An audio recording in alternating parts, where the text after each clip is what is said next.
For my UDL lesson plan, I chose to bring my 5 students into a smaller group setting so that they could have the best option for their individual needs. The lesson plan we put together was based around the known and possible future needs of our students and incorporated many aspects and checkpoints of the UDL principles. For tools, I would like to focus on the paper that we used, the whiteboard, and the highlighter, as well as the schedule of tasks, all of which will work together to help facilitate a cohesive instruction. So this is an example of one of the papers that we used.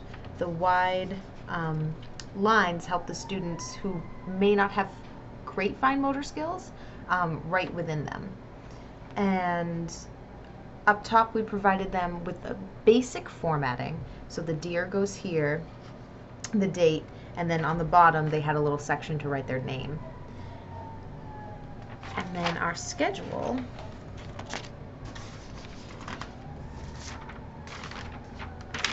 was written like this, but it was written on a whiteboard that sat right next to their teacher, and it was much larger. So it went through draw your favorite thing that you did this week.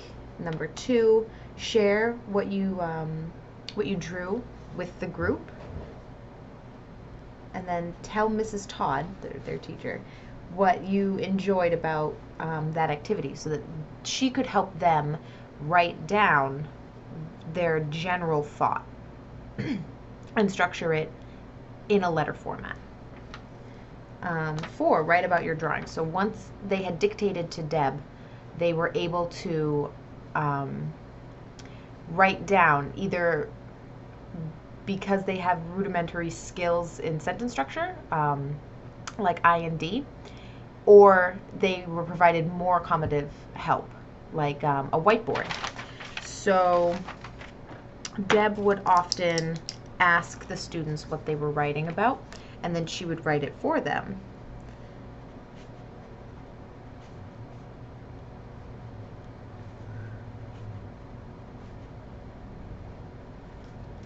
And they would copy it down from there.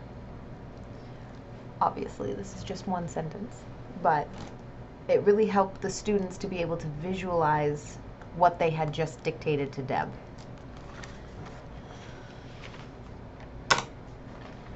So then we had the second task of the letter writing, which was to ask their parent a question about their weekend.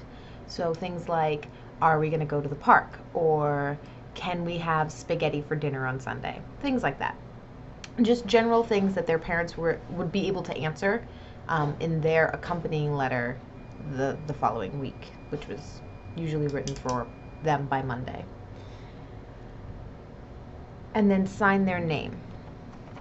Now this created an interesting generalization problem that we didn't foresee with our friend Jay, who then began to sign his name Love Jay on every single paper and assignment. So we'd have to be careful about how we're generalizing these things and what skills we're bringing forward into more writing prompts and writing skills and writing comprehension.